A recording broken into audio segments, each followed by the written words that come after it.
قوم نوح کے بعض لوگ اپنے وقت کے سب سے بڑے متقی، پرہیزگار اور بزرگ انسان تھے۔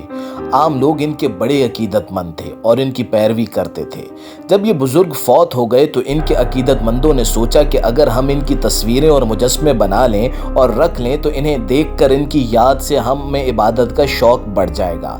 چنانچہ انہوں نے ان نیک بزرگوں کی تصویریں اور مجسمے بنا لیے۔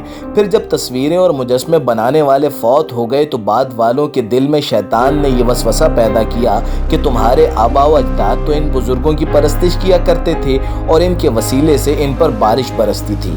چنانچہ ان کی اولاد نے ان کی پرستش شروع کر دی۔ بعد میں وہ لوگ ان مجسموں کی عبادت کرنے لگے۔ یوں بت پرستی شروع ہوئی، یہاں تک کہ اللہ تعالیٰ نے ان کی طرف حضرت نوح علیہ السلام کو مبعوث فرمایا۔ حضرت نوح علیہ السلام نے اپنی قوم کو 950 برس تک توحید کی دعوت دی، مگر بہت کم لوگ ہی آپ علیہ السلام پر ایمان لائے۔ اللہ کو ان کافروں پر بڑا غصہ آیا، چنانچہ اللہ نے انہیں طوفان کے عذاب سے ہلاک کر دیا اور دنیا سے بت پرستی اور شرک کا خاتمہ ہو گیا۔